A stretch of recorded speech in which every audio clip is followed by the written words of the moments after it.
आवास महासंघ मिशन द्वारा 29 सितंबर 2020 को आवास महासंघ मिशन 24 कैरेट एक सामाजिक व्यवस्था परिवर्तन आंदोलन और आर्थिक गुलामी से मुक्ति का भारतीय राष्ट्रवादी सांस्कृतिक आंदोलन के तत्वावधान में देशव्यापी मुद्दों को लेकर सभी जिलों में आवास महासंघ के द्वारा यूएनओ के द्वारा 10 दिसंबर 1948 को मानव अधिकारों की सार्वभौम घोषणा को लागू कराने के लिए वह देश में समान शिक्षा, सबको शिक्षा, निःशुल्क शिक्षा, अनिवार्य शिक्षा के लिए तथा तरह तरह के बोर्ड और तरह तरह के पाठ्यक्रमों को समाप्त कराने भारतीय संविधान के भाग 4 राज्य के नीति निदेशक तत्व डीपीएसपी के संशोधन कर मूल अधिकार घोषित किया जाए और उन मूल अधिकारों के उल्लंघन पर जिला एवं सत्र न्यायालय को दिया जाए।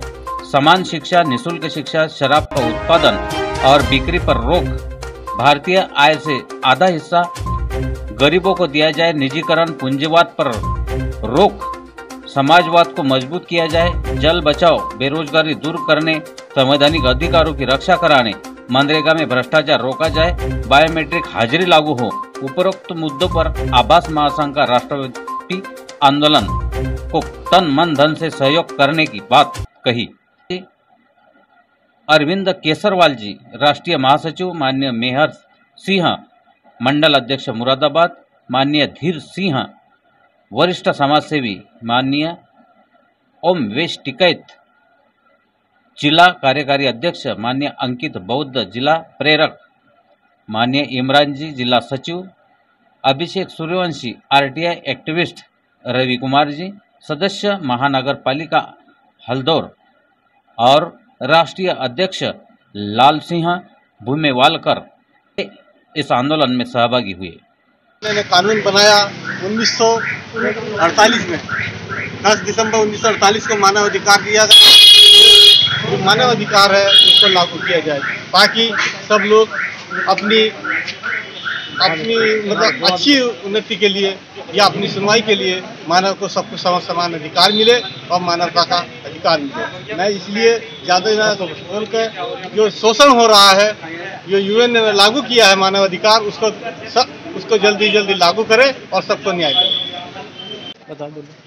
मैं सबसे पहले कहना चाहूँगा कि आवास महासंघ जिंदाबाद, आवास महासंघ जिंदाबाद, आवास महासंघ जिंदाबाद। और मैं ये कहना चाहूँगा कि निजीकरण बंद हो। प्रॉपर्टी हमारी तो उनका बेचने का हक किसका? ये कौन होते हैं प्रॉपर्टी को बेचने वाले? मैं सब प्रथम यही कहूँगा कि प्रॉपर्टी हमारी तो यही नहीं बिकेगी। निजीकरण बंद करो, निजीकरण बंद करो। आज साथियों हम लोग जो है यहाँ बिजनौर के जिला मुख्यालय पर जो है आवास महासंघ के तत्वाधान में तमाम मुद्दों को लेकर के हम लोग आज ज्ञापन दे रहे हैं और हम लोगों का धरना प्रदर्शन था। धरना प्रदर्शन इसलिए था कि हम लोगों ने निजीकरण का विरोध किया है। पूंजीवाद और जो तमाम पूंजीपतियों के द्वारा भारत सरकार के तमाम संस्थान, राज्य सरकारों को तमाम बेचा जा रहा है, उनको हमें रोकना है। और दूसरा, चूँकि आम आदमी को जो लाभ मिलेगा वो समाजवादी व्यवस्था से मिलेगा। दूसरा, अब तक जो भारत सरकार ने मानव अधिकार लागू नहीं किए, आप देख रहे हैं ये वाला पोस्टर, इन वाले पोस्टर में आज तक मानव अधिकार जो भारत ने लागू नहीं किए हैं, उन मानव अधिकारों को लागू करने के लिए आवास महासंघ का जनव्यापी आंदोलन है, पूरे देशव्यापी। और दूसरा, समान शिक्षा व्यवस्था लागू हो देश के अंदर, तमाम तरह के बोर्ड, तमाम तरह के जो ये बना रखे हैं आपने पाठ्यक्रम, इनको सबको समाप्त किया जाए। उसके बाद हम ये चाहते हैं कि देश में नागरिकों को संवैधानिक अधिकार मिले। संवैधानिक अधिकार मिलेंगे तो लोगों को लाभ होगा।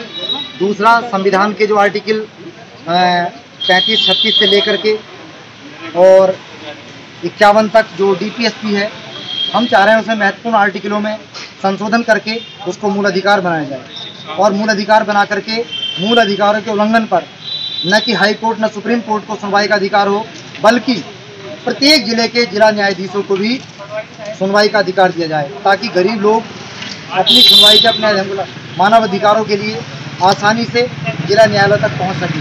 क्योंकि हाई कोर्ट और सुप्रीम कोर्ट के न्यायाधीश वहाँ पे लंबा समय तो लेते ही हैं, लेकिन वहाँ के जो एडवोकेट अधिवक्ता हैं वो बहुत फीस महंगी लेते हैं और वहाँ पे आना जाना तमाम समस्या है। इसलिए साथियों, आज हम इस बिजनौर के प्रांगण में कलेक्ट्रेट में तमाम मुद्दों को लेकर के पूरे देशव्यापी इस आंदोलन में हम लोग शामिल हुए हैं। और मैं चाहूँगा कि जहाँ तक मेरी आवाज़ लोग सुन रहे हों, वहाँ लोग अपने अपने ज़िलों में और तेज़ी से इस आंदोलन को खड़ा करें, ताकि सरकार निजीकरण को रोके, समाजवाद को स्थापित करे। क्योंकि ये सरकार पूंजीपतियों की सरकार है, आम आदमी की, किसान की, मजदूर की ये सरकार नहीं है।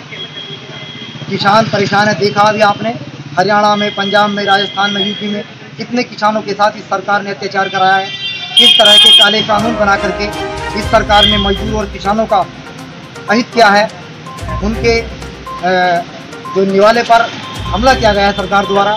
तो इन्हीं सब बातों को लेकर के हमारा आज ज्ञापन है और मैं अपनी बात को विराम दे रहा हूँ। धन्यवाद।